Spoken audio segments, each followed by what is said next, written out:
got it? Barely. I think you're joking. I have it.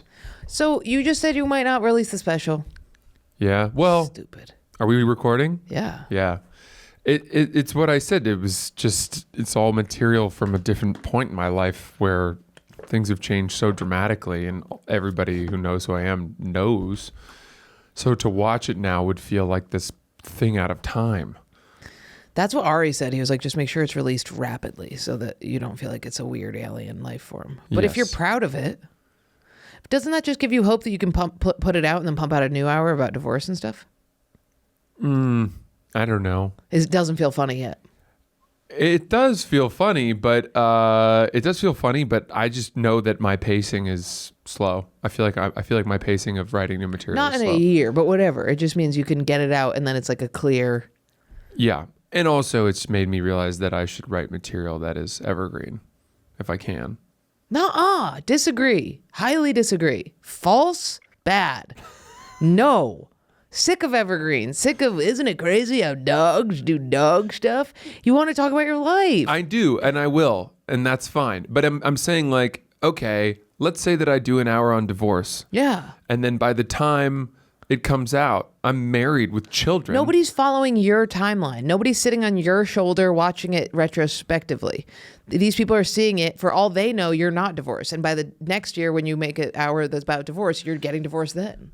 Oh, that's true. I could just time my next divorce for the exact moment when the special comes out. I'm saying by the time, think about with like Louis. He was with his wife. He was like, I love being with my wife because old nipples and stuff.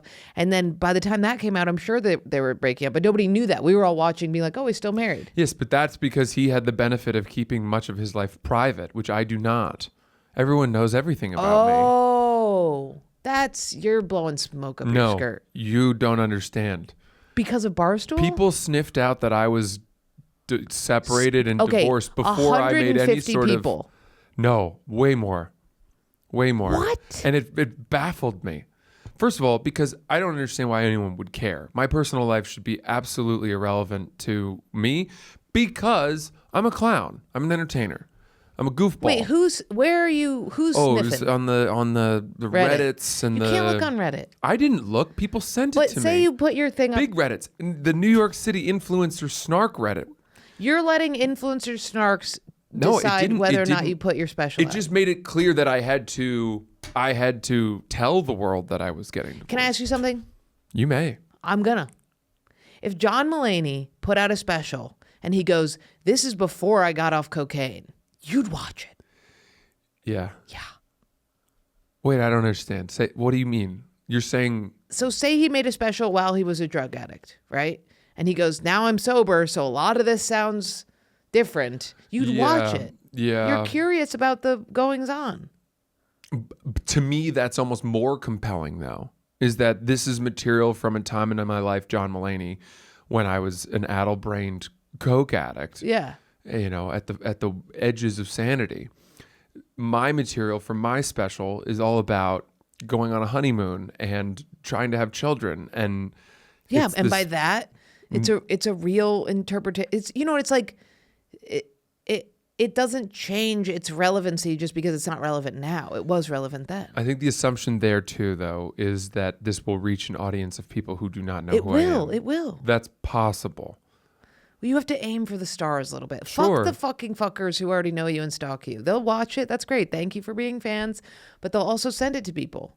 Also, you still went on a honeymoon. Even though you're getting divorced, you still had honeymoon funny stuff. I agree. It just feels dishonest. And not because it's not my fault. One can't help but wonder if I should just put a disclaimer at the start of the special. This was shot at a time when all of this was true. Obviously, things have changed. What's untrue? Like, I have a wife? Or is it like, I love my wife so much we're never going to break up? It's definitely, this is what we're doing. We're trying to have kids. You were trying. I had a bit about about how stupid that phrasing is. We're trying. Yeah. That's evergreen, just so you know. That's the most evergreen thing you could say. Yeah. Mm-hmm. How are you? You better put it out. What's going on with you? I'll kill you. What's going on with me? I had like a mental breakdown. Oh, good. Me too. Really? Me too. Yeah. Yeah, I found a lot of solace in the Instagram post that you made. You saw that? That is the most viewed Instagram thing It made me want to cry. I've ever posted. Goosebumps. Because it was, for those of you who don't know, Francis was basically like, took a picture of him kind of like sitting in stairs sequestered somewhere, like away from a party, it looked like. And he just wrote like, I can't engage with people in this retrospective nostalgia of 2024 when it was one of the worst years of my life. And the worst year of my life. The worst. Definitively. Yeah. And I was holding a drink and I just couldn't be among people who were looking back very fondly on their year. But I did end it with an optimistic sort of note, which was to say that here's to those of you who also had a tough year. Yeah. And who, delusionally perhaps continue to believe that next year will be better. Yeah. And I was drunk when I wrote it. Well, actually what happened was I went to sit in the stairwell because I couldn't be around people. Yeah. So that was true. And then I texted my buddy and I was like, dude, I think this holiday sucks so much, New Year's Eve. Yeah. And he wrote back, it's like the worst, blah, blah, blah. I don't know how people do it. And then I took a picture of myself just sitting in the stairwell, holding my drink, and sent it to him. And I was like, I'm sitting in a stairwell by myself because I can't be in the mix. And then I was like, that's kind of funny. So then I just I took it and put it on my story. And then I was like starting to write something. And I was thinking I was just going to write something funny. And then I was like, you know what? All day long, all I have fucking seen over the last couple days are these carousels on Instagram of people lauding the incredible year they had. Here they are traveling. Here they are doing this. These are my friends. These are my achievements. These are the new places I've been. Mine was every comic who had held Coyote. There was a picture of them because she's the only thing that was good last year. I love her. You're so full of shit. I love her. You had a breakout year. You vaulted in 2024. You think? Absolutely. I feel like that. How many fucking followers did you pick up? That's true. From she was the best. January. Fine, great. But from January 1st. But I think it's crazy to post pictures of yourself and your successes throughout the year. It's fine. Do it. I'm happy for you. I think it's cool to post. Like John Kennedy just posted photos he had taken that were kind of like artistic and cool. I like that. Yes, gay. Fine. But it's still sweet. Lovely. But the achievements, mine was just everybody. And I said, if you're not in any of these photos, you should change your New Year's resolution. Because it was like Tim Dillon holding Coyote. Yeah. Nice. Only big stars. No, little guys too. I held Coyote at one point. There was no You photo. did not take a photo because I have not achieved enough. You haven't gotten there. Comedy. Oh yeah, there's plenty of It's a status thing. No. You did what John was on there. You did with your dog what Jimmy Iovine did with Beats by Dre headphones. Wow. To market. No, look at it. It's not famous people. Look, it's just look who just wandered into the Interscope office. Let me put the headphones on them, take a photo, and that'll make everyone think. Them. They break. The who touches my dog is surely destined for stardom. The who touches my dog is destined for having a better life than before they touched my dog. But there are low people in it, but I dabbled them in. Whitney Cummings is in there. She's one of the highest. Big time. And then Jake, Jake's my opener. John. Nobody's. I literally searched all the people that were pictures holding and deleted all the ones that were my friends that were in comics and said it's been a big year for comedy. I like it. Yeah. My point to finish though, I wasn't going to post it because it felt, I don't know, woeful and sort of like... You just would have gotten so many comments. You would have had to turn the comments off. You would have gotten, are you okay, and all that shit. No, I did get that. I did post it. Yeah, but publicly it's a little rough. You mean on my story versus... Well, when you publicly have comments being like... I was never going to post it as a post. I don't do that. You mean you weren't going to post that on the story? I was thinking I wouldn't post it on my story because it felt, it felt very like self-pitying and kind of whatever. But then I had ended with that optimism. And because I had seen all these things all day of people just saying like, look, what a great year. I thought, I'm sure there are people out there that had a shit year who are feeling, as we all do from Instagram, am I the only person who didn't have a body transformation for the better? Am I the only person who didn't fucking spend a week on the beach in Cabo? Am I the only person who didn't like get promoted or get my wife pregnant or whatever, have these leaps forward? And I, in deference to them, I posted it and I got thousands of DMs. Really? Thousands. Being like, me too, me too, me too. So many of them were like, dude, you couldn't have said it better. The social thing is really real. Like Yeah. the hiding from the parties and being, I mean, I called my friends and I was like, how was your New Year's? And they were all like, it was awful. I had to go to this party. I was miserable. It's so many people feel that way. I only made it to like 11 and then I went home. Yeah. That's what a lot of my friends said too. They said I didn't even make it to midnight. The previous year, I had commandeered the microphone and initiated the countdown. Oh. I like to be the countdown guy. You know, the other thing that's nice about it is you're such a tall, white, hot dude that it's not, you're not a blue-haired, fat-haired girl, that it's nice to see you struggle a little bit and admit it. Yes. I mean, I don't want you to struggle, but it's nice to see, like, because when we see pictures of you, we see you golfing, we see you being attractive in your car, we see you have your shit together, you know what I mean? So it was nice to see, like, the gregarious hot guy in the closet being like, no, I cannot. It was nice. It was really nice to see. I felt great about it. Oh, I'm glad. Yeah. Yes, I'm filled. I have quite a lot of that. Unfortunately, This is all just a shell casing over a lemon. Yeah. I am a bit of a lemon. I didn't know that until I got to know you. And then I was like, oh, wow, you are struggling Yes, immensely. I have a very hard time being myself and living my life. Which is crazy because you have parents that were loving. Adoring. So adoring. Perfect.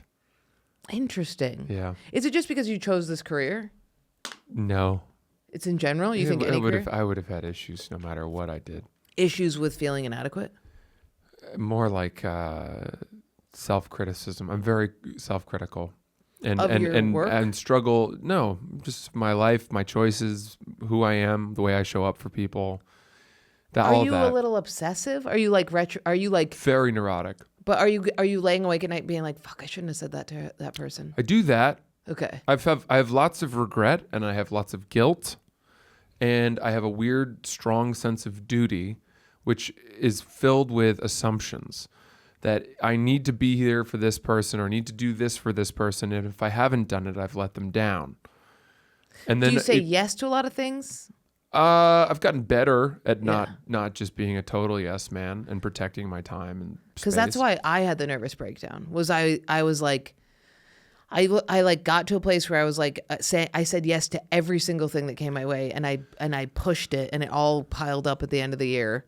And I had agreed to go do this live pod. I had agreed to train 5 days a week. I had agreed to do this like nutritionist thing that was like literally impossible unless I was a billionaire, and the amount of food that I was eating was painful. And I agreed to like all these things with friends, and it was just so many people were pulling at me, and I was getting so resentful, and I just broke down and called my mom and was literally saying, I was like, I want to come home. I was like, I need my mommy, literally. I mean, I didn't say it to her because she would have barfed, but that is how I felt. I was like, I need to like fake my own death and get out of this. Yeah. And it was like so gnarly, and it was all because I feel like I need everybody to need me, or else I'm alone. Like I need people to rely on. Oh, so that's the paradox then. Yeah. And I get that more than you could ever understand. Yeah. Which is, you want to feel pulled and occupied and needed and in demand. Yes. But when it happens too much, all you want is your space. Yeah. And then when you go find your space, you feel like you're missing out and you need to be back moving forward again. In demand is the perfect phrase. Mm-hmm. In demand should be the name of the episode. That is exactly what it is. As soon as I feel out of demand, I feel like I'm dead. Yeah. And I have no. That's true. That's true of everybody, unfortunately, in comedy. In comedy. I look at people who have achieved, the mountaintop, and I look at the list of people who earned the most in comedy this year, and Bert Kreischer pulled in $29.2 million or something like that touring. Yeah. And his touring calendar, 150 dates or something like that, whatever the fuck it was. And you think, dude, you made 40 million last year. You made 30 the year before that. Why are you not chilling? And the answer is, I think that we are always in this business attuned to think that if we don't keep our foot to the pedal, it will dissipate immediately. And that we right, but then look at Bo Burnham. He's my idol. Yes, disappears. But he is a unicorn. He's a unicorn. It's amazing how he does that. But he's the only one. He fosters mystery. He's the only person who benefits from not showing up. No, I think nobody else does it. Chappelle disappeared for years, and Came that back. built the allure. Yeah. And Who else has disappeared? Eddie Murphy. I mean, I just think Tig Notaro, how she just like was like, fuck this, and had 2 kids and appeared occasionally in things. That's awesome. Who else disappeared? I mean, Louis had 2. Came back. Yeah. Bigger than ever. Eddie Murphy stopped working, it seemed. Did he come back? Kinda. He came back and hosted SNL. He did a movie. Oh, yeah, that was cool. He was really good on us. He was amazing. He didn't miss a step. Yeah, that was really good. It's surreal. I think it's totally fine to disappear. Well, again, we're naming people who have achieved a level of financial gain that they can semi-retire. Yeah. Yeah. I mean, if Schumer right now put out a special, people would watch it. True. You know, and she had a kid and took breaks and. Right. Yeah, it's all mythological. It's all, you know what it is? It's a fear also. It's a deep-seated fear of being alone in a space of like, yeah, it's being left behind. We don't want to feel left behind, even if it's for a fucking night. I mean, even last night I had 5 shows. I gave 1 away. And at the end of the night, I was like, well, what if I miss something really good by not being, and I was like, no, we're going home. It's like a mind trick thing. And I have friends who aren't like that. I have non-comic friends who are like, I'm going home now. And you're like, wow, incredible. I don't have it socially. Really? At all. I am devoid of FOMO. Wow. Socially. I just have trained myself to believe that in the absence of an invitation to something, I have found another thing to do that is at least not that far off from the fun I'd be having in the other thing. But what do you have it with? What is your yesing? Or how are you trying to please people? Or how are you trying to show up for people? That's too much. That's over the top. That you obsess about. Like if somebody needs your help, you're there, or? Okay, I see what you mean. That's totally off from what I had just said. Okay. Right? Is that what you're saying? Yeah. Like I'm wondering why do I feel like I'm letting people down all the time? Yeah. I just feel, especially in relationships, that I do. Do you? I have a very hard time telling a person that I'm dating, that I care about, I need a night to myself. I'm sorry. May I have like some space for a night? Is it because you are worried about hurting them, or is it because you're worried that? I think it's probably that I have invented an idea of what a healthy relationship looks like, which is... Get that fuzzy thing off your fucking mic. God, thank you. It's not your fault. It was just pissing me off. Okay. I think that I've invented... I make these assumptions that you know, that especially if like I had plans with a woman, and I know undoing. And I want to say like, listen, I'm not up for it. I need a night to myself. Is that okay? I have a very hard time doing that, and it's probably because we are accustomed in our work to seeing through our commitments. But no matter what. Fear? What's the fear that you get? Is it that I'm going to disappoint them? But that she will. But ultimately, the end of the line is it. I'm worried she will freak out and think that I've hurt her, or I'm worried that she will leave me. Is it like you're worried about abandonment, or you're worried about... Not really abandonment. Are you worried about conflict? Hurting people. So you're worried she'll go like this. Okay, no problem. Or that she'll say no problem, and then the next day she'll say, I didn't really love that. I had moved things around for us to do this. I was looking forward to seeing you. And then I had the rug pulled from me, and, you know, it hurt me a lot. I have a huge fear of that. And I've had so many of those conversations. But do you not say I went like this? Say we were dating and you said, Jordan, I can't come over tonight. I just need time to, and I went, okay, fine. And you could feel that I was sad. Well, being you, I know you'd be like thrilled that I'd cancel plans. You don't know me in relationships. It is horrifying. Oh, okay. I am literally like, okay, yeah, sure, no problem. Call 9 times. Is there something wrong? Is it because you're going to leave me? Is it because you're going to break up with me? There's something wrong. You're thinking? Are you thinking? Are you sitting there assessing right now if you want to be with me and you need a night to decide whether or not we're going to stay together? Why don't you just come over so that you can look at my face and then you'll remember that you love me again. I'll come over. I'll be there in a second. Yes, it's so good. Yeah, that's what I do. I'm not chill. I just fucking look chill and act chill. I have a fear of that spiral, and it causes me to spiral. Because then I feel trapped. I feel like I have to uphold these things, these commitments that a relationship means complete codependence. And that if you so much as ask for, some space or a night off, or like I want to go home and see my family for the weekend, she'll think, well, why isn't he bringing me? Does he not want me to meet his parents? Or have you ever dated not somebody anxious? Yeah, I have. Yeah. You've dated a secure person?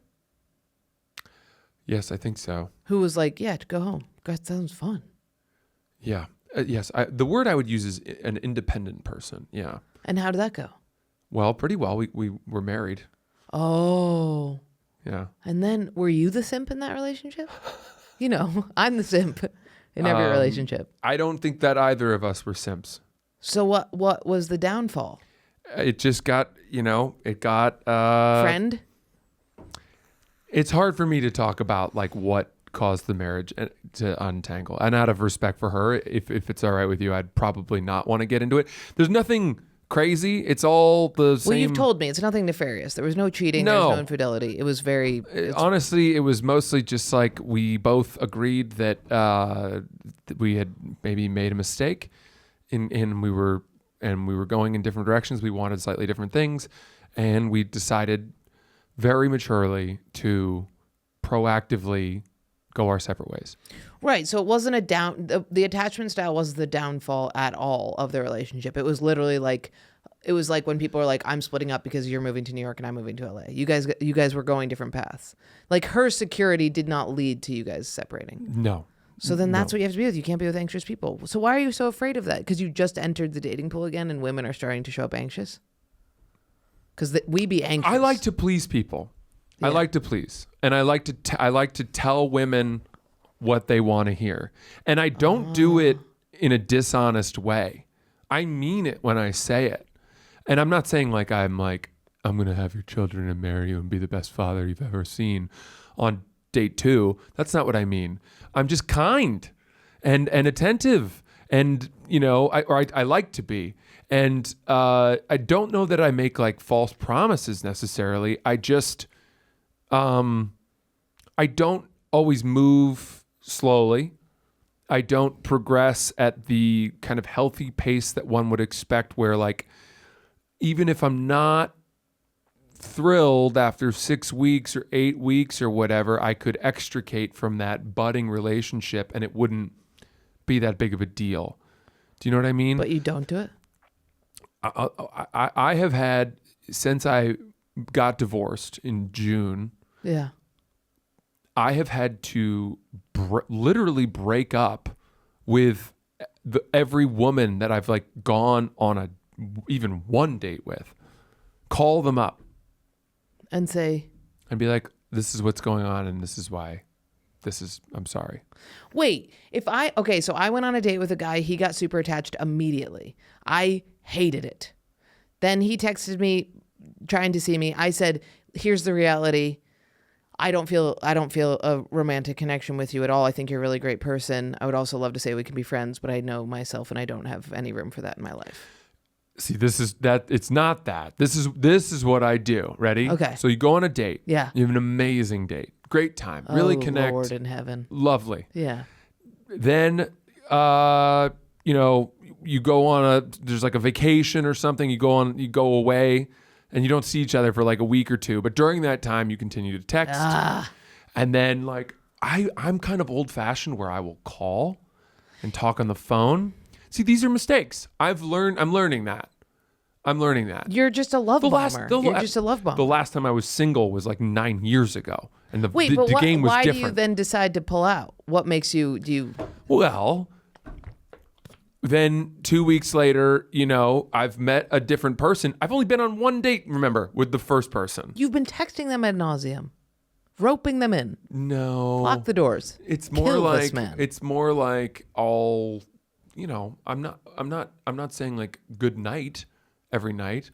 I'm just being a little here and there. I'll be like, check out this new coat I bought. Or I cooked these carrots pretty well.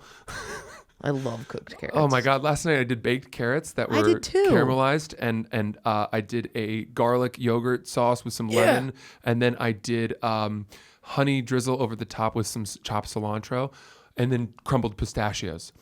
Wow. It's like a pie. Yeah. I just put them in the air fryer.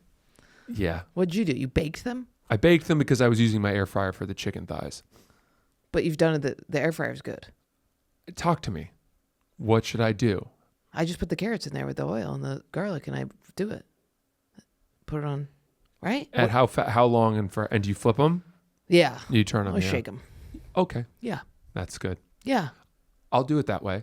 But you bake them, which sounds better. Well, the thing is that my air fryer can only hold one thing at a time. Me too. And if I want my food to come out at the same time, I have to utilize my oven in concert with my air fryer. Yes. And I had made the choice to put the chicken thighs into the air fryer because I cared far more about the crispiness of the skin of the chicken than I cared about the browning of the carrots. And how long did it take the carrots to cook? Because I find carrots and sweet potatoes take kind of long. A long time. Yeah. I did the sweet potatoes in the oven as well as with the carrots wrapped in tinfoil, which made them jammy inside. Nice. I stab a thing, chuck them in. You can do. I got all weird about the tinfoil when the whole Alzheimer's fear. I don't know about that. Everybody just said tinfoil causes. It's totally not true, but it made me even forget to use it. If Alzheimer's is coming for me, it's coming. Yeah, it's came. I'm not going to expedite it with my use of tinfoil as a jacket but over they my were sweet like, potatoes. it's bad, and I was like, dude, the amount of bongs and bowls I've made from tinfoil and sucked it until it lost its color. Right. I mean, I'm fucked. It's crazy. Okay, cool. I'm gonna do carrots again tonight because I have them. They're good though. They're so good. Sweet potatoes and carrots are my favorite food. I like them a lot, especially multicolored carrots because they present well on a plate. I've gotten into plating, presentation. Wow. So for that sauce, that garlic yogurt sauce, I did like a schmear with the bottom of a spoon. Yeah. Almost like the tail of a comet. Yes. I know what a schmear is. Say no more. Okay. And then you swipe it through it. Did you do this? I used a paper towel to make sure that the sauce that dripped off from the chicken onto the plate, I dabbed that up. Everything was clean. Everything was perfect. None of the food was touching other food outside of its own family. You told me that you're not like Christian Bale, American Psycho, but it's giving Christian Bale.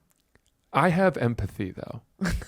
So are you obsessive compulsive or you just enjoy things? You're aesthetically. I love to serve people. I had a friend come over for dinner. A man? No, a girlfriend, but we're just friends. Okay. She's just a very dear friend. We find each other in times when neither of us is doing particularly well, and I have her over for dinner. Or what happened recently that you're really not doing well? I'm doing better now. Divorce. Yeah, it's just been a terrible 6 months. 6 months of sort of despondency that. Because of divvying up the household or because of just being like, holy shit, I'm divorced? Losing her sucked.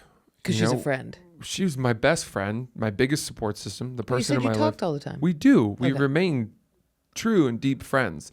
She just decided to move. She's just moved to California. Mm-hmm. Our dog, we had 2 dogs.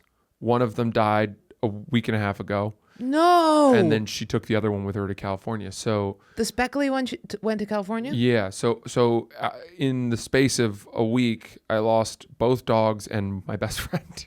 That's horrifying. To California. Oh my God. And I had a hard time with it. Yeah. How old was the dog that passed away? He was 12 and a half. He was due. He was a French bulldog. Wow. But he had been her family's dog until we kind of adopted him in COVID and he came and lived with us. But I bonded very fiercely with him. Yes. Yeah. That's so sad. That is fucked up. But you've been dating. Last time I talked to you, you were dating someone you really liked. Yes. Who knows? Now. Okay. How many people watch this? Not very many. Okay. Optimize your nutrition. Ready to optimize your nutrition this year?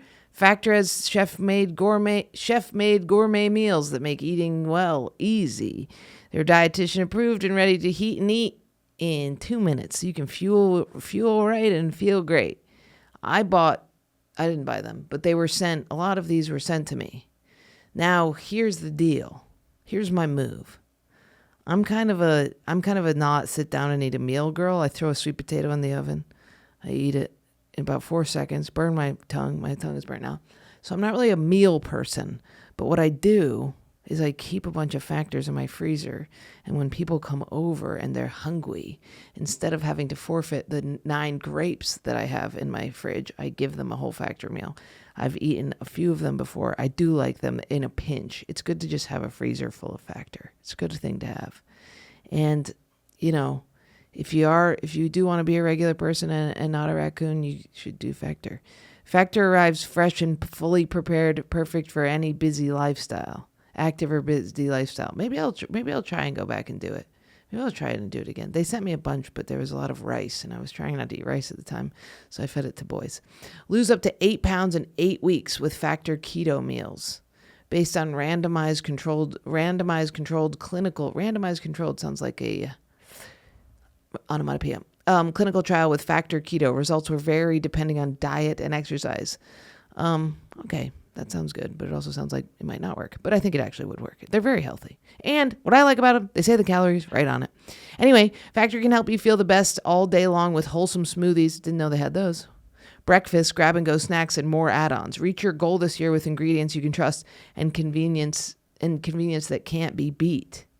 I wonder if this is going to be the new meals that they send their kids with to school. It's pretty cool. You pop it in the microwave, take a little thing off, you eat it, you got a meal. It's pretty great. You know what's going in your body. It actually is pretty nice. It's great. I shouldn't have fed it to the boys. Anyway, please include your personal experience. I did 9 times, so stop telling me what to do. Eat smart with Factor. Get started at factormeals.com/RIP Jordan 50 off. That's the whole thing. Kind of long. Sorry about it. RIP Jordan 50 off. Rip Jordan by 50% off. Rip my ass off.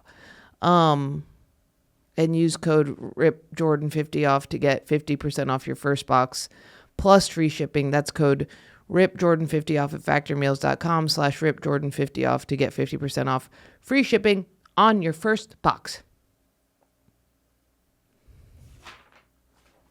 I finished. Release me. Yeah, I realized that getting into a very serious relationship quickly after my divorce was not a healthy thing for either myself or anyone that I would have dated. And I had some stuff I had to work through. Yeah. And I don't mean to, listen, you know what? The term of working on myself, I need to work on myself, has become a little beaten to death. Well, it's become so broad. It makes me just kind of immediately roll my eyes a little bit.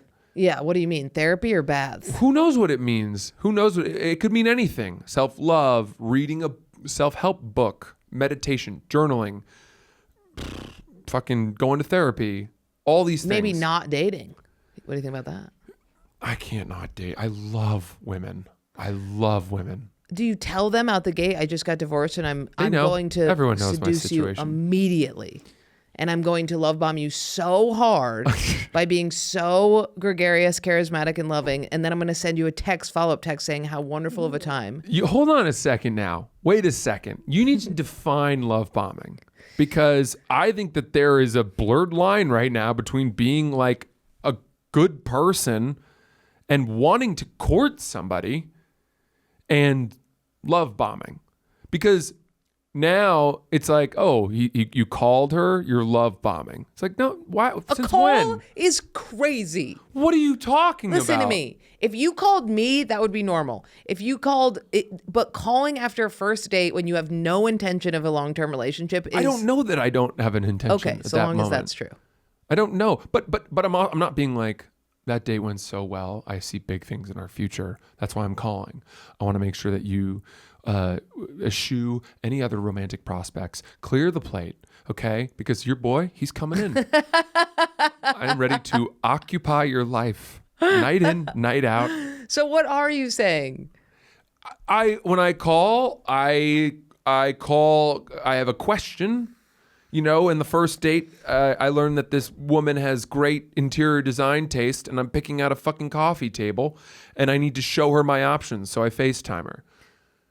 Okay, but there is a okay. So then after you text occasionally and you call occasionally throughout the week, you go on the vacation, you're keeping up with it. You come back, you meet another woman, you're more interested in her. That's what happens. So then what happens is,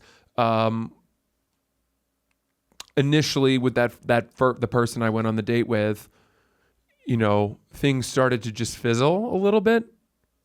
I don't ghost.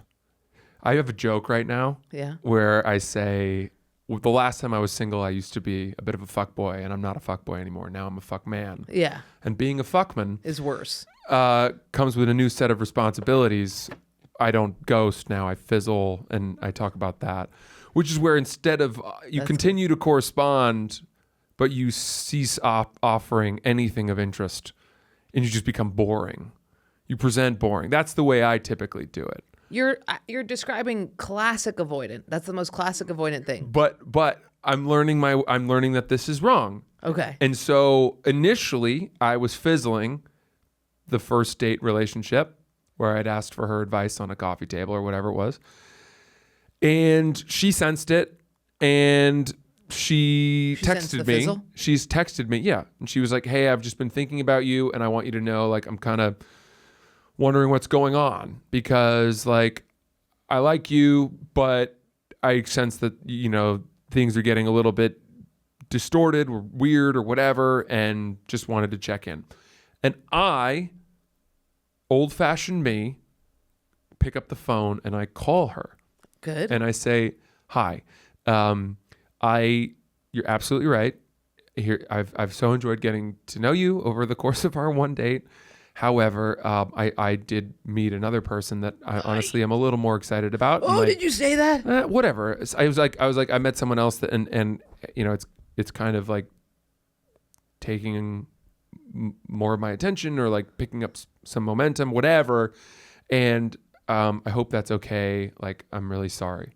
And what I've learned is that women really appreciate that. Yes. I talked to Allie Colbert about this, and she said something like, "Good for you. This is how lesbians end relationships." Oh, yeah. And we would all do better to receive that instead of sitting around wondering, like, what, is it me? Why has he lost interest? Why isn't he texting me back? Well, that's why I hate when men will be like, it doesn't have anything to do with you. I just am on my own journey or whatever. I'm like, just say the truth. Like, if that's the truth, fine. But I do I do agree with the Sam Harris radical honesty thing where it's like, just say exactly what is going on, because even if it hurts in the moment, it will allow them to get over it faster. Right. Because there's nothing worse than a guy meeting another woman and then being like, "It's just me, I'm working on myself." Because then you're just like, well, I'll wait for you to work on yourself. Yeah. So I ended that, and then the girl that I had gone on like 1 or 2 dates with, I ended up dating for a while. And it became very consuming. We were obsessed with each other. And then you called it? You pulled it? Well, then I started having a full-blown meltdown. Why? Well, because then the reality of set it. I put off dealing with the sadness of the divorce and I guess processing it and processing the fact that I was now alone by just immediately wrapping myself in the arms of another relationship. Of course, classic. And also, she was amazing, this woman. Like, I truly adore her. But how did you yank yourself out from that? Or what did the meltdown look like? I mean, it manifested over some weeks, and it was just like Did you push away? Yeah, but only to my own space. Not like, I wasn't like, I need to be single. I want to see other people. But did you get distance from her? Like, did you start to seclude a little? Yeah. And that was also, unfortunately, like a product of just the depressive state that I now found myself in. Oh, so you suddenly, the reality hit. Yeah, I mean, it had been creeping up, but the sadness started to overwhelm me, and I would then fake it in the face of the girl I was dating to try to put on a good front. How did you call it? How were you able to do it? Were you just like, I need to deal with this stuff, we have to pause? Or did the obsession kind of fade a little bit? No, not really. You just were like, I have to I just realized the healthy thing was that I needed to go do work on myself. Yeah.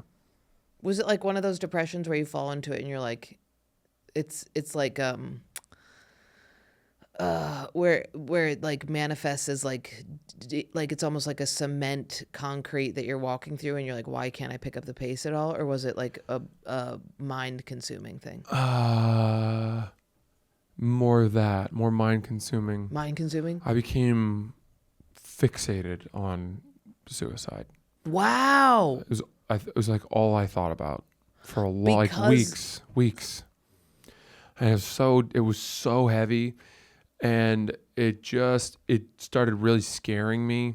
The panic. More like I just didn't trust that I wasn't going to kill myself. And it got so bad. I got to a point where I usually city bike to work on an e-bike, and I live in Dumbo in Brooklyn, so I would bike over the Manhattan Bridge. And it got to a point where at the apex of the bridge, the highest point, it's pretty easy to climb over this fucking bullshit fence they have and just jump off. And I would have to like pedal as fast as I could through that part so that I would give myself the least amount of time to think about pulling over and jumping off. On the motorcycle, I had the same thing over the bridges. If there was a traffic jam and I was stuck, I thought about going up to cars and being like, would you mind like letting me in your car so I don't jump off the bridge? Now, okay. Intrusive. Well, right. So there is the Poe called it the imp of the perverse. He had a. Oh my God, you're the one who knew the answer to this. I have been looking for that thing that you just said. Are you serious? Yes, imp of the perverse. Yes, I have been asking everybody to try and find this, and I forgot that it was you. We've talked about it? Or I think so. I don't think many people know about it. It's a pretty esoteric poem. I think it's a poem. It had to be you then. Then true. Who else would say it? I thought it was Pope. I thought it was Tommy Pope who said it. I wouldn't be surprised. Okay. He's well read. But there's it's the perversity of the human spirit, which is that you stand on the edge of the subway platform and you think, what's to prevent me from jumping? Even if it wasn't that. It wasn't when you're driving down the street and you're like, what if I just 5, 4, 3, 2, 1? No, it was more like I keep fucking up and hurting people and I can't take it anymore. And unfortunately, it seems to me that everyone would be better off if I just remove myself. And that became a very pervasive... self-absorbed of you. Is it? Yeah. You don't get to say... You hurt your wife. She had a life with you that she chose. It wasn't just that. It was, it was friends. It was people who were mad at me. All these things. But... Well, how is that self-absorbed, though? Explain that to me. Because I've had that thought. I've had the thought of like, I would be better off not in the world. Everybody would be better off without me. And I'm like, wow, I really think I have a huge impact on all these people. Oh. When you don't. Weird. Like I could argue the opposite logic of that from that same point. How? Well, sure, you have an impact, but to me, my impact was negative. And I want these people to do better without me, which they will. That to me is a very low opinion of self. Nobody's being impeded by you. Fine. That's the healthy response to that. Right. But, I didn't think these people in my life can't avoid me. And I have such a strong You were like, force the impact I have on the world is inherently negative. Therefore, I should just be removed because if I can't have a positive one, what am I doing? Yeah, and I can't deal with the fucking fact that I just keep upsetting people. Who are you upsetting? You're the most likable. Friends were mad? Yeah. For what? Divorce stuff? Yeah, all of that.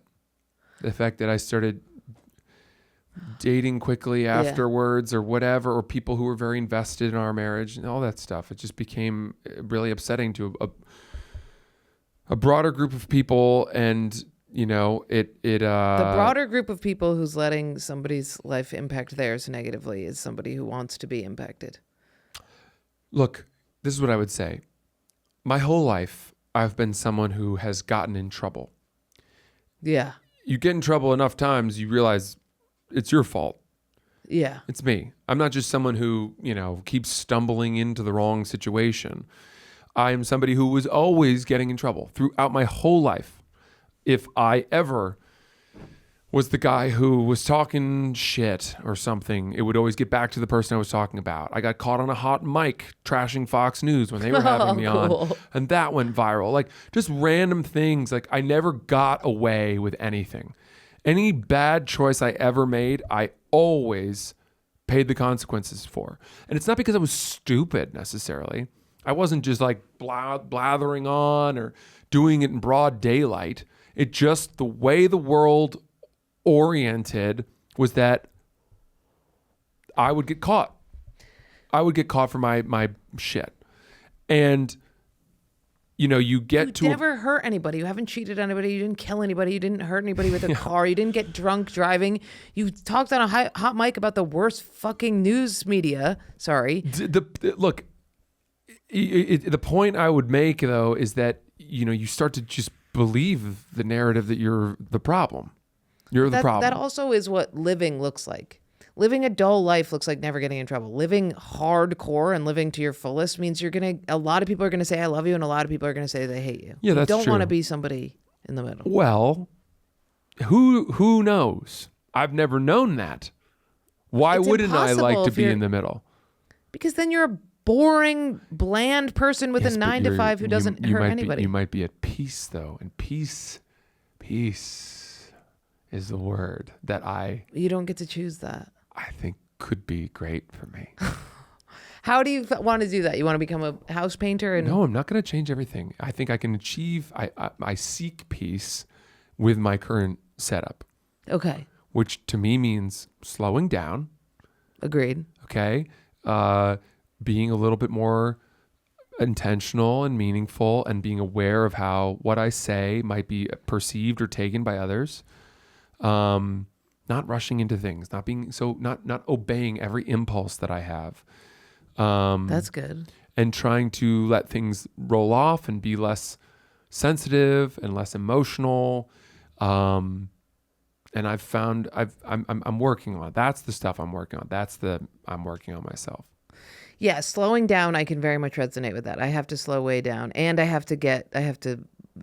big part of the talking shit, the seeing what you get out of like resentment, because that's what all the shit talking is you get some high out of talking shit or feeling, ill towards somebody. Yeah, but that's also another weird one for me. Why? My wife was incredible about not liking it when people talk shit. Yeah. She hated it and was just like a pure soul in that regard, and taught me the value of not gossiping and not disparaging people behind their back and all of that. I actually think gossip is a biological necessity for primates. Actually, my advisor in college has a whole book on gossip. I'd be very curious to hear why. Because if you say you punched, chimp 12 in the face and I saw it, I'm going to tell the female chimps. I'm going to be like, dude, he fucking punched up. It's very necessary. That wouldn't even call that gossip though. That's like necessary sharing of information. But I would say gossip is sharing is sharing information about other people. I think talking shit isn't necessarily, you know what I mean? Okay, hold on though. What if it was like,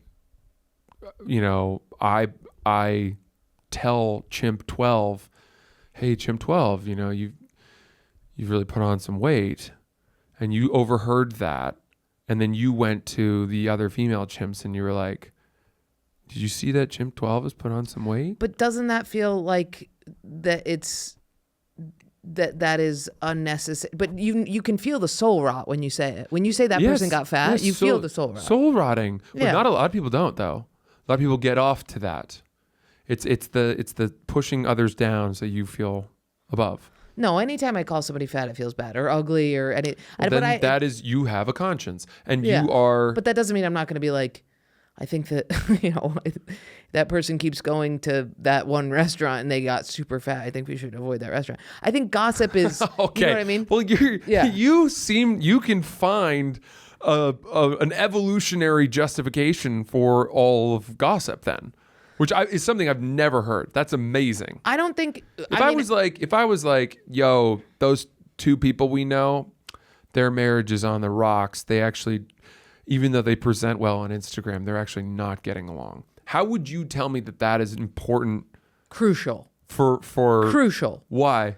Why would it be crucial? Because it would be saying, I mean, here's the thing. I think that unnecessary, like I think saying somebody's ugly, somebody's fat, somebody's whatever. But me saying, hey, you know that couple that looks like they're doing so well? I actually know, I don't think they're not doing so well. That's classic gossip. That's the most classic gossip ever. Yeah. That's me being like, this is a farce. This whole thing that you're seeing, they're actually human just like us also. Positive. Okay, so then you're pulling the wool away from the veneer. I believe yes. And that feels a little altruistic I hear you. to me. Totally. I think that saying that, I go to you and I go, hey, I have something. I really need you to keep it under wraps. Me and my husband are having a really hard time. And I'm like using Instagram in order to make it look like we're not, but we're having a hard time. And then I go to somebody and I have made a commitment of secrecy. That is soul rot. That feels shitty. Yes. But being like, I saw them fighting and it's not real. That is monkeys. That's some monkey talk. Okay. That's straight monkey talk. I'm not saying that the monkeys are any better though. No, but it is biological. It is. You want to know about the ongoing. Everybody wants the veil pulled, especially when it looks like somebody's pulling it over our eyes. It's like the Wizard of Oz. It's literally like once the curtain is pulled, they're like, whoa, that's so important. And it was so important. It's very important to know that there isn't an Oz, that there's a dumb little fat man behind there. So that we don't feel inadequate by comparison? Because we want to feel unalienated from everybody. Yeah, we don't want to feel alienated. Okay. That's why we love when a celebrity has some sort of... I know, but I don't like any of that stuff. And I've learned that. I've learned that being like, guess what I heard, is a shitty way to start a sentence. It is a shitty way to start a sentence.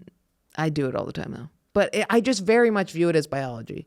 It's also very crucial to the female gender. Fair. The gossip, the hens communicating is us being, it derives from a feeling of like, that alpha male is dangerous. That one's really hot. That one gives good spawn.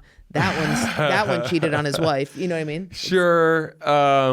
Whereas the men are just like, I think there's a little, you are painting some of this in a favorable way, because there's definitely just a sick pleasure in putting people down behind their back. I think people do enjoy that. Yes. Because it makes them feel better about themselves. But this person we envied isn't as good as we had built them up to be. But what's the alternative? If I tell you that something went down with a comic on the road that was really fucked up, what's the alternative? You're going to go like this? I'm sorry, I'd actually really not like to hear that. No. You want to know because you want to be closer to me, and this is an experience I had with somebody that we know, and you want to be illuminated to their follies. I don't mind that so much. You being like, I had this experience with this person, like I need to share it with you. Yeah. Because then to me you're just like painting a picture of a person for me. In truth. But you feel the soul rot when people are like, I mean, I feel that too. If somebody's like, what did somebody say the other day? They were like, it was something where somebody was like, oh, I hear they can't have kids. And I was like, ooh, you're an asshole. Yeah, sure. There you go. But you can pick the things that feel it. You can feel when it is gnarly, and you can feel when it is like, monkey talk. I think that also a part of it for me is that when I hear it, it does that thing where it makes you realize, like, if I weren't here, they might be talking about me this way. All these people. But then you distance yourself inherently. You do move away from those people. But like a lot of the time, it's everybody. It's everybody loves to do this. There aren't that many people. But you can see the difference. You can see the difference between the person who comes up to you and goes, oh, I hear this person, has, got raped or has herpes or something like that, versus the person who's like, dude, I hear their rider is insane and they asked for some really fucked up shit. Like there's, the difference in the soul in the people. Yes. Fine. Agreed. Yeah. Agreed. Yeah. There's gossip that's far more harmful than other gossip. Right. Then the question becomes, when you hear the harmful stuff, do you have the courage to tell that person, you know what? I don't think we should be talking about that. I go like this. I go, oh, I don't want to know that about them. That's good. But I try and put down that person who's saying it. I definitely try and go. That's great. Because then maybe they'll I'm learn. not telling you any secrets. That's what I do a lot too. Okay. Yeah. You hold up the mirror. This is what you just said. This is what you look like right now. And then maybe they see it and say, you know what? Maybe that's an ugly thing. Unless they're powerful, have a lot of money, and can offer me work. Yeah, we all have, exceptions. I'm trying to think. Yeah, I mean, but they also can see it on me. I mean, I think if somebody says, or a lot of times if they're like, yeah, I hear they can't have kids. And I'm like, dude, that's so sad. I feel really, yeah. But I don't think that I think you're hard pressed to find people, don't you think, in our community that are like, yes, I've grown younger with this information. We're not in LA. No. I do think, though, that comedians live for finding out, sort of traits or truths about somebody that, in their mind, like bring them back in the race a little bit. We all believe that we're competing against each other, and to people love to just put someone down. Like, you think that guy's good?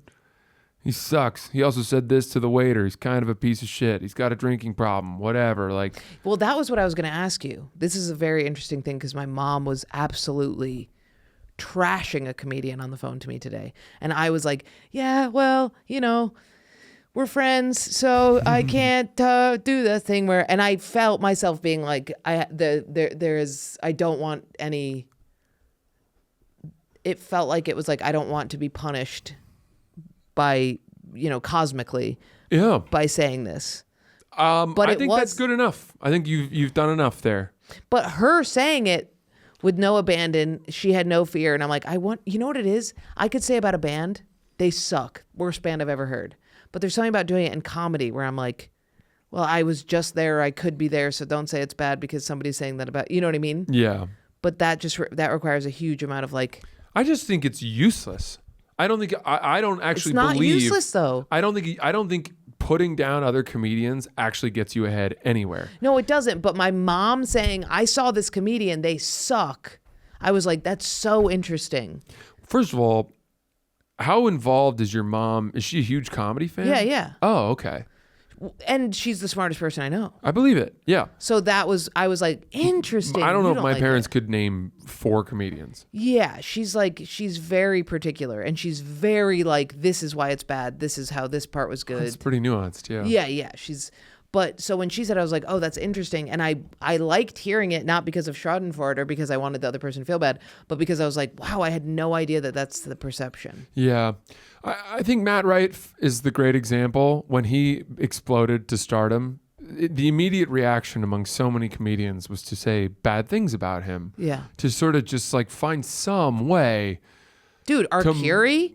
Marginalized. Getting pile drived by people. I'm like, dude, Arcuri is... I tried to tell people, I'm like, Arcuri is positive in his stand-up. It's all positivity. Yeah. And people are sick of comedians being miserable about everything, and we're miserable about everything. See, I didn't even know people were coming for him. Yeah, I mean, any crowd work comic they attack. I've gotten it too. I just don't read anything. And I have non-comic friends. I don't... Yes, that's valuable. But my point was going to be, it's not even... they weren't even saying it necessarily because... For any other reason than that he was all of a sudden selling out Radio City and making tens of millions of dollars. And like, it's just envy. It's all it is. Yeah. And there's a belief that like, no, we can throw our hooks and hold him back so that he doesn't get too far ahead. That's bullshit. Yeah. Let him go. Let him soar. Why is it? There's plenty of pie to go around. If you're great and you will find a spot on the podium next to Matt Rife if you are worthy of it. Now I can imagine the realm that you're speaking in. I'm picturing being at the Cellar. There are people that will just drag. Yeah, and it is very bitter but there's so much, it's immediate distance is created between. Yeah, it gets to the point where you're just like, okay, the minute I get up from this table to go do my spot, everyone's going to be like, that guy fucking sucks. No way. Well, and then you're like, does it matter if they say that? And I got to a point where I was like, no. the respect of my peers, while lovely, is utterly irrelevant to what my 1099 says at the end of the year, because comedians are not buying tickets to see me in Providence. Regular people are. I think you think people are against you more than they are, though. I'm just saying in general. I think this is a phenomenon that should apply to a lot of people. Right, about what people think about them. I know, but I do think that there are like breeds of people. I think there are people who sit there. Laura Peak. You know Laura Peak? Mm-hmm. She just lays awake at night thinking of what she did wrong. What did I say to this person? How did I fuck them up? I should call them. I should apologize. Yeah. And I think there is something about that is a personality type. Yeah. And there's blunderers. Like, I am an accidental blunderer. Like, the other day I was so fucking mean to Caitlin on accident, and Jake was like, that was mean. And I called Caitlin and I was like, do you think I was mean? And she was like, oh yeah, but I'm okay. And I was like, dude, I didn't even think about that like that. I am so sorry. There's, you know what I mean? And it doesn't mean that I have less empathy than you, but it does mean that where my OCD, where my thought process comes in, is not how am I being perceived? Do people think I'm an asshole? It's way more like whatever the other. I also think you benefit from being a universally respected comedian. But there's no doubt. But that would make people hate me. You don't make enough money yet. Oh. No, people despise me. You know that. Well, then what did you mean by that? I just don't think about it.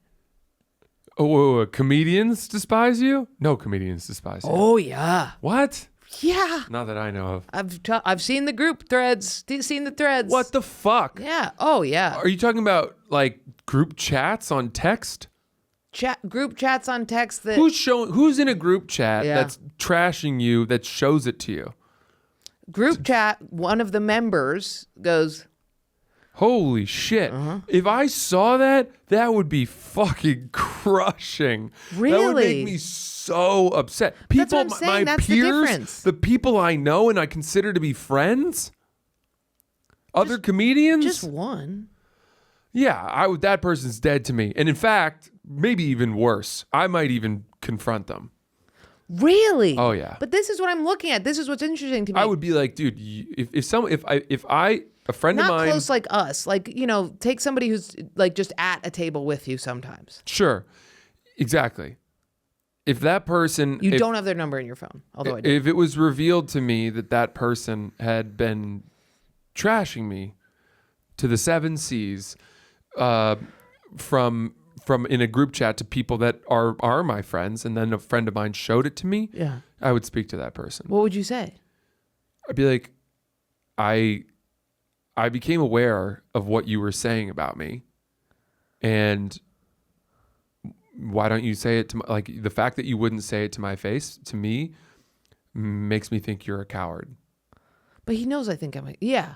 I mean, I would say that, and I'd be like, and I think little of you, and I would say some things that were like earnest, poignant, and utterly unforgettable, and I would cut them to their core. Wow. Yeah. Not like, I wouldn't be like you're cruel. Yeah. I wouldn't be like say crazy words and shit.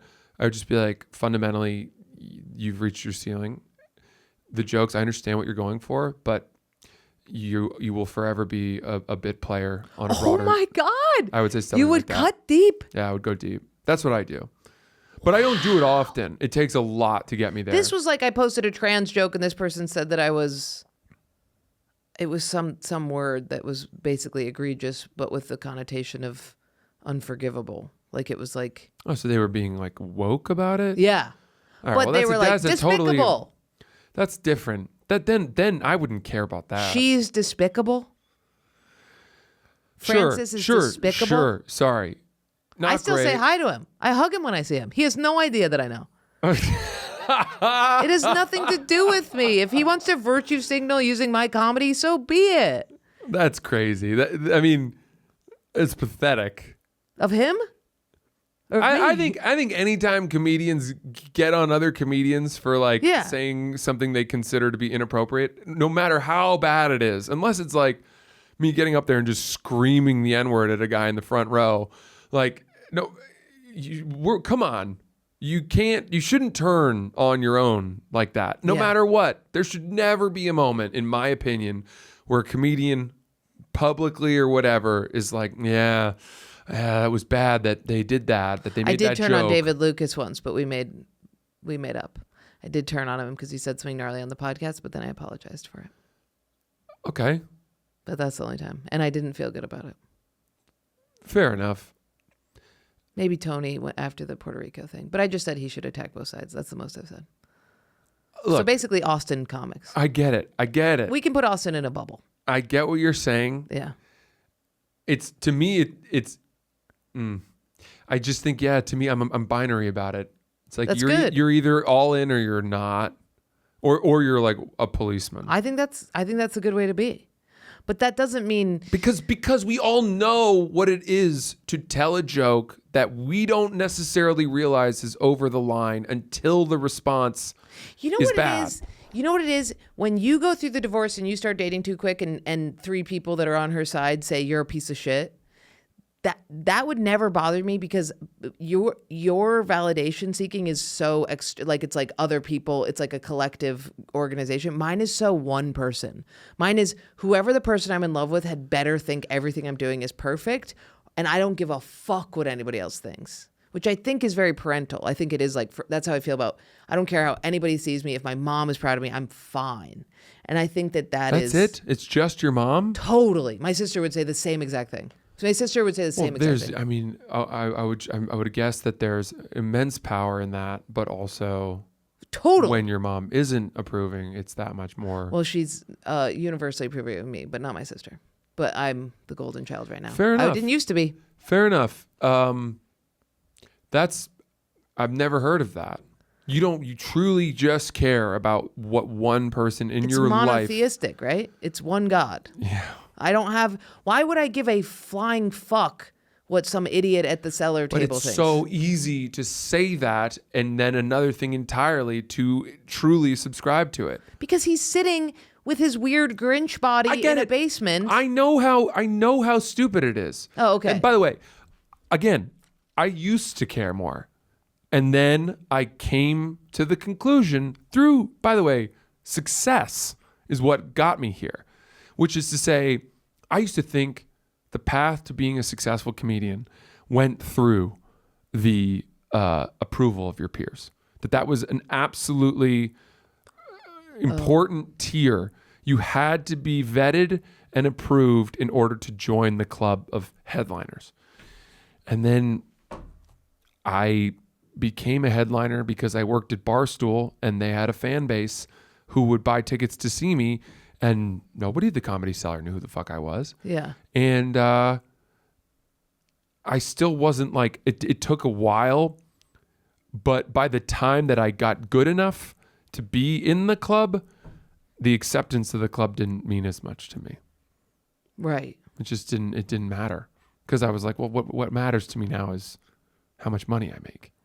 But I just mean also socially you have this issue with non-comics. But that's the thing too. Well, that's where I wish I could apply my professional thinking to my personal life. But I care deeply about about how people see me, perceive me, and even if you're not going to see them again. Then I mean, I like to leave a good impression. Like if I'm a homeless man and you say fuck off into the phone to somebody and I think it was to me and I go, geez, are you going to be like, I really have to go back and let him know? I would do that, yeah. Right. I would too, but say I didn't like hear you. Say you were like, that wasn't to you. And then you were like, and I didn't hear you. Would you be like, I really need him to know that I didn't mean it? Like, would it bother you? Such a specific but it makes sense. Would it bother you that there's an anonymous person out there hating you? Comments. No. Comments don't bother you. Don't bother me. I don't look. I don't look either. And you know what? This is interesting. I'm sure. You didn't happen to watch the Aaron Rodgers documentary on Netflix, did you? Enigma. Who's Aaron Rodgers? Quarterback for the. He played. I did. Yeah. You watched the whole thing? Not the whole thing, but I did watch it. Did I not watch the whole thing? 3 parts. He does ayahuasca. Bunch. He was a quarterback for the Packers. Now he's a quarterback for the Jets. One of the best quarterbacks, NFL players in the last 30 years. I think I just watched the beginning and gave up. There's one thing he said, I think it was in the last episode, where he was talking about how the press is going to write what they're going to write. And through the early parts of his career, it really bothered him that they would just invent narratives that weren't true, and he would try to correct it. And the more he tried, the more he would dig, the worse it would look. And he got to a point where he said something like, now it's just, to me, it's like, I'm more curious about it. I have a curiosity about it. Like, why? I wonder why they're doing that. And then it's a passing smirk from me. Yeah. Shrug your shoulders and you just move on to the next. And he really seems to fully embody that. And I got there pretty close. Really? Yeah. I still see when people reply to tweets and they're like, you're not funny, you'll never be funny, whatever. It's just okay, this has no bearing on. But now on you're me. I wonder what's going on in their life that would lead I used to do that. I used to ascribe some horrible negative thing to explain why they would be so mean. Yeah. Oh, they must have just been amputated or lost a loved one. They're living in their mother's basement with the classic shit. So where does the curiosity come in? Just the gulf between the fact that I could never see myself responding to an anonymous comedian that I don't know or famous person, whatever, on Twitter and being I fundamentally indict you. Yeah. I indict you. I think little of you and in my opinion matters. Well, if I see things I don't like all the time, I go to restaurants that I don't like and the food's bad and I walk out and tell the person, I'm that kind of, I tell the person I went with, that kind of sucked. And then we are done with it. Yeah. I don't go home, log on to Yelp, be tonight I ate at Penny in the East Village. Initially, the appetizers came out pretty well, but from there it was all downhill. They don't get to get on stage and have self-expression. They have to do it like that. I think there's also just there's a huge arrogance that comes with thinking that your opinion is there's wanting to matter. They material. Just want to matter. You get on stage and say your opinion. They want to get on there and say they want to matter. Everybody wants to matter. That's true. So it's negative. It's negative, and it's when I get on stage and I go, "Women are like this." It's the same thing. I also learned something in the last couple of years that was very intriguing to me. It was kind of like a light bulb moment. What? Which is the most enduring work that I've ever had, and the most sort of striking a chord. The things for which I'm best known are things that draw a line and then half the internet assembles on one side and the other half assembles on the other side. Yeah. And people just have completely opposite opinions, and it's very clear. There's nobody who's I can see it both ways.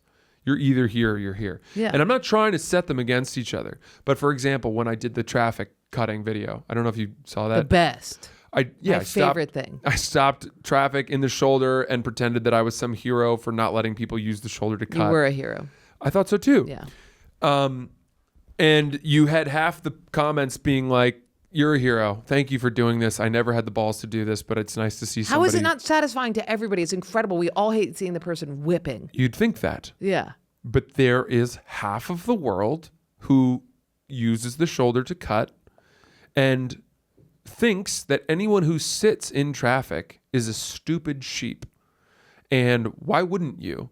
And not only that, but if you were to stop me from using the shoulder to cut and get into the shoulder and sit there, now you are creating a public health hazard by preventing ambulances from going along, which, by the way, is horseshit. That they would use that as a fucking cop-out because them using the shoulder to cut also impedes emergency vehicles. Serious danger. And it's just it's horseshit. But you had truly people with it was a life or death opinion on either side.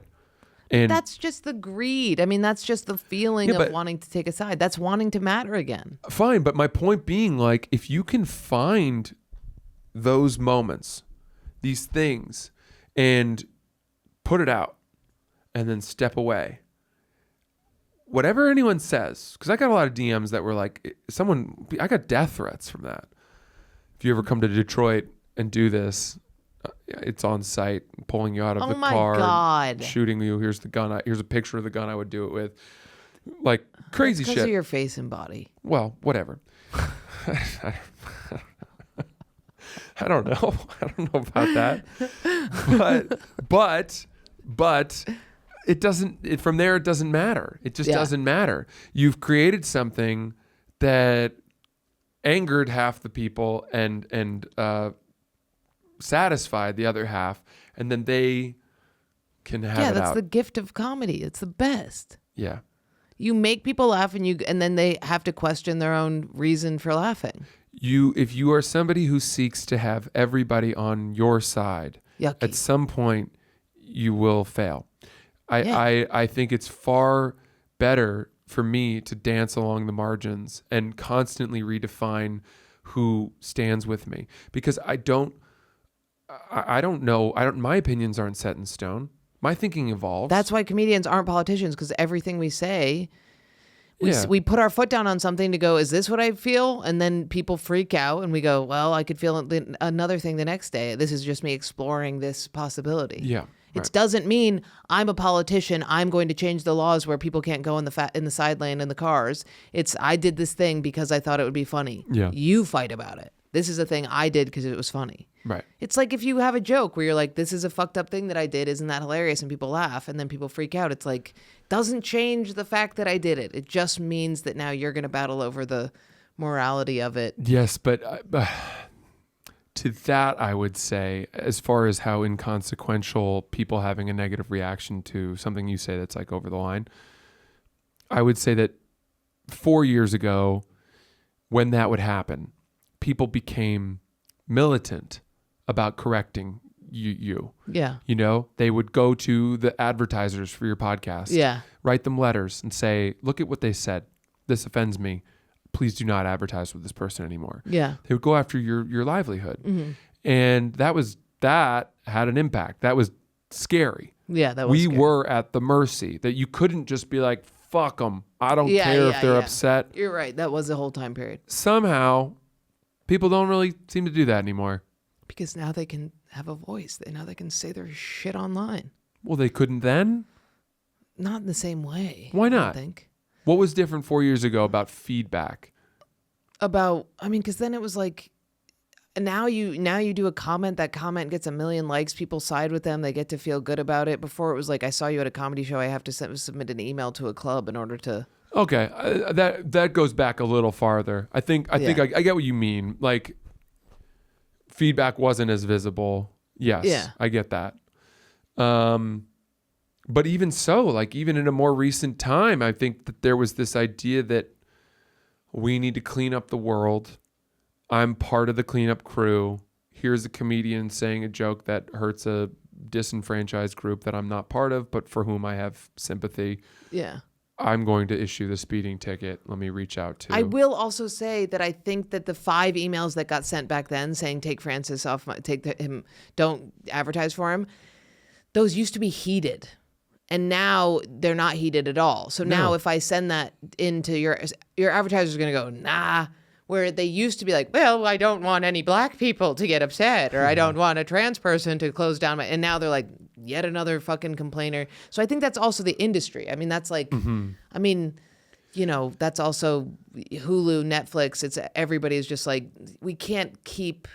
It's like we can't honor every fucking thing that people say, so we're just going to let everything through. I think it was too many bullets flying. I don't think it's people choosing not to send those emails. I think those emails are coming in. I think they're just getting They put in probably spam. are. They probably are.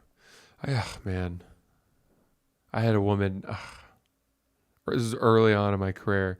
I had a thing. I opened for Pat McAfee. Yeah. Do you know who Pat McAfee is?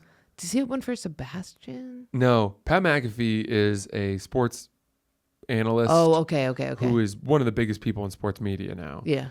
And he was a punter for the Indianapolis Colts, retired from the NFL to be in comedy and media.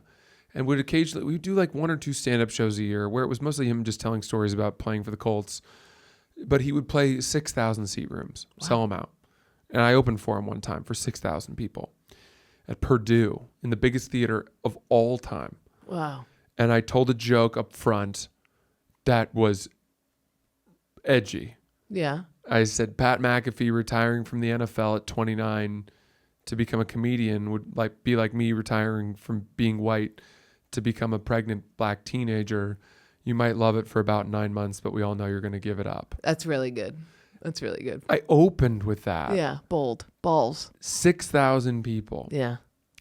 Just groans, pandemonium. Groans. But like mixed with applause. It's just reaction rippling through the biggest room I've ever performed in front of. One woman named Emily went to Facebook where she white woman, she paraphrased the joke. And by the way, if you're upset by that, I learned that is I don't do those jokes anymore. Like, like it plays on a truism, and it I get it. I don't do. I've learned the error of my ways. That's funny. It's inherently funny. You can say black people give up their kids. It's a trope. Sure. People are talking about your white ass all the time. You can say things that are fair. Okay. Look, all right. Okay, so what happened with Emily? I don't have the luxury of alienating audience members yet. Okay. Which isn't to say that I'm playing for the biggest pool possible. I still say crazy shit. But anyway, I learned from this. Yes. Emily wrote off a post on Facebook, just public to all of her, 700 friends or whatever. And she said, last night I went to see Pat McAfee at the University of Purdue. He was great. However, one of his openers, Francis Ellis, and she tagged me in the post, told one of the most vile racist jokes I've ever said. And then she paraphrased the joke, kind of got a lot of it wrong, but like presented it in a way, obviously, that had no humor, no warmth, no timing, no context, anything. And then she wrote, I see that he's, touring around the country and occasionally plays clubs and colleges. I want to ensure that colleges are aware of the type of comedian he is. Please share this post to raise awareness and prevent Francis from working at these places going forward. And it started to get shared a little bit. Like 22 of her random friends. And then there was like some comments. And I was like watching it. This was early on. This was like 7 or 8 years ago. And I was like, ugh, this is bad. This seems bad. It started to freak me out. Yeah. So I messaged Emily and I wrote, hi, it's me. I appreciate your post. Comedians, we don't always know how what we've thought in our head is going to come out and be perceived. My goal is always to be funny, not to be hurtful. And I appreciate your point of view. And I promise, I don't intend to ever tell that joke again, whatever. And she wrote this incredibly wow, I never thought you would see this. I certainly didn't expect to hear from you. This is an incredibly grown up response. I'll take the post down. She took it down and it was all good. Yeah. And most comedians are like, you try to tell me what not to say? Fuck you. But I created a little bit of discourse that made her realize I'm a human being. I'm imperfect. It happens. Please don't try to ruin my livelihood. And she backed off and deleted it. Yeah, you told her she was right. That's all she wants. Here's the other thing. You can do that and not mean it. Yes, that's true. I don't think that there's that much nobility in being true. I do it in yourself. DMs all the time. People DM me, this is upsetting, and I go, oh my God, I've never ever meant to affect you or hurt your feelings. Yeah. And then they don't say anything. Do you know how easy it is to... That's why I get mad at Ian when he attacks people who attack me in comments. So I'm like, don't attack back. Because I'll go, I'm really sorry that you didn't like the joke. And people are like... Listen, something I learned that's really valuable. Apologizing, right? I'm sorry. And then people are like, okay. Yeah. Thank you. you don't have to fucking mean it. Of course. And then people will say, well, then that's disingenuous. To which I say, who cares?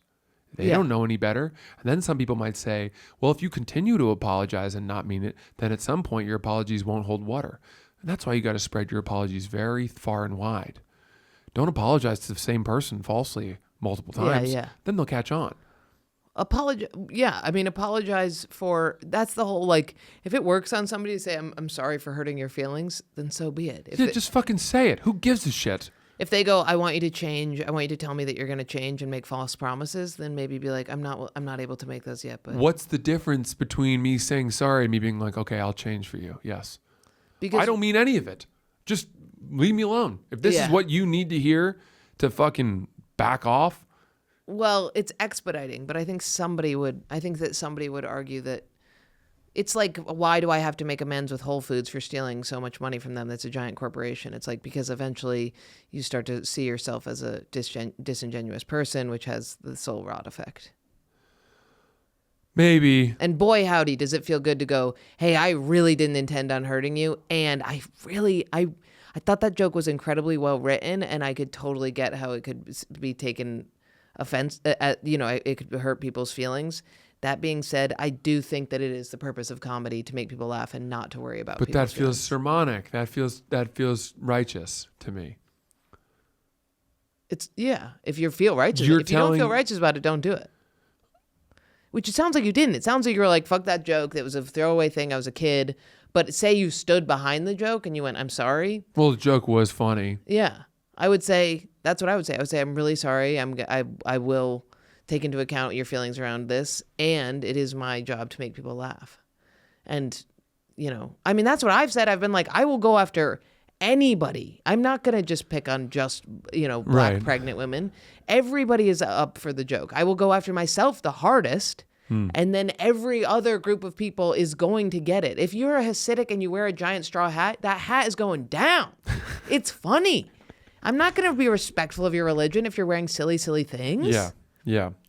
I just think anyone who says like, I'm not apologizing, like, I'm, and thinks, and has too much pride to apologize, or thinks that it's some like, bending of the knee, some acquiescence. Well, Joe Rogan, we have to go. Joe Rogan saying the N-word 900,000 times and then going, sorry, I didn't know it was so bad, was like, dude, I think you got to either stand behind this or... Like, if I were him, I would have been like, when I was saying it, it didn't have as big of an impact as it does now. Now that it does, I'll stop. But him being like, sorry for saying it, and it's like a video montage of just like, bah, bah, bah, bah, bah, bah, bah, is like, okay, that... I haven't seen that. Somebody made a montage of it, and his apology was just like, it's like... Did you say it on his podcast? He would say it being like, I think it's ridiculous that we can't say this word. It is a word. By not saying it, we're not saying it. Like I'm referring to the word, I'm being referential to the word, which means I'm discussing it semantically, and I'm going to use the word. And that was his whole thing for a long time. And then finally he was like, and it's okay to say, I mean, I don't know really what he said. Maybe he was like, I had a perspective shift. And I think that is fine, but I have to go back and see the apology. But there was a part of me that felt that he was being like, I didn't mean to, it almost was like I didn't know that it had the effect that it had, which is like...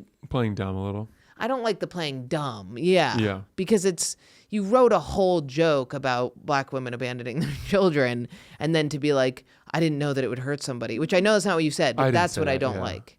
Yeah. I don't like the I had no idea that I would have this effect. I'm really sorry. I like it's been brought to my attention that this was inappropriate, and I will reform. Yeah. Yeah. I suppose that's true. Yeah. My whole point is like, solve it. Yeah.